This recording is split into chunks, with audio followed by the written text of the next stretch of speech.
أعوذ بالله من الشيطان الرجيم. بسم الله الرحمن الرحيم. عم يتساءلون عن النبأ العظيم الذي هم فيه مختلفون. كلا سيعلمون ثم كلا سيعلمون.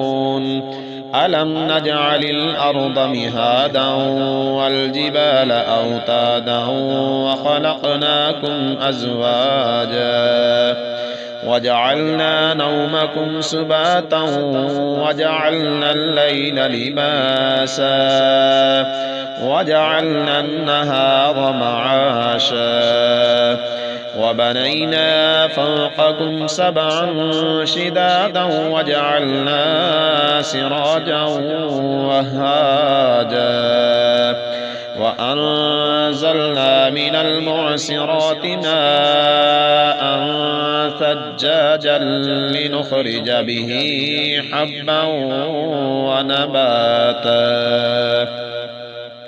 وجنات ألفافا. إن يوم الفصل كان ميقاتا يوم ينفخ في الصور فتأتون أفواجا وفتحت السماء فكانت أبوابا وسيرت الجبال فكانت سرابا.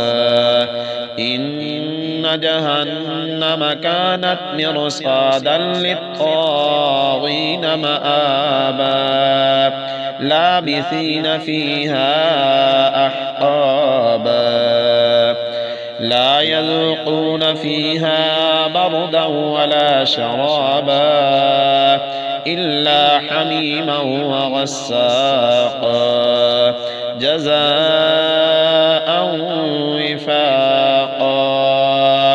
إنهم كانوا لا يرجون حسابا وكذبوا بآياتنا كذابا وكل شيء أحصيناه كتابا فذوقوا فلن نزيدكم إلا عذابا.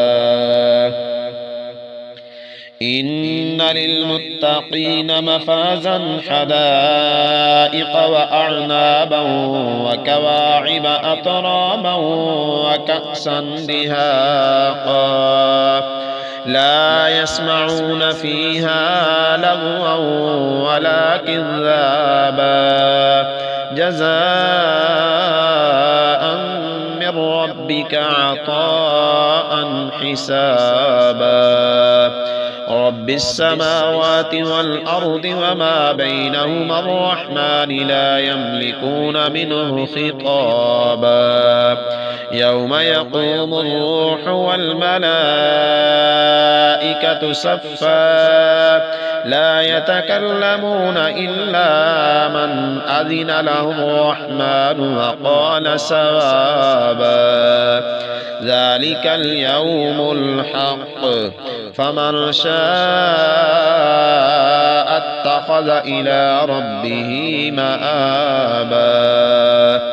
إنا أنذرناكم عذابا قريبا يوم ينظر المرء ما قدمت يداه ويقول الكافر يا ليتني كنت ترابا.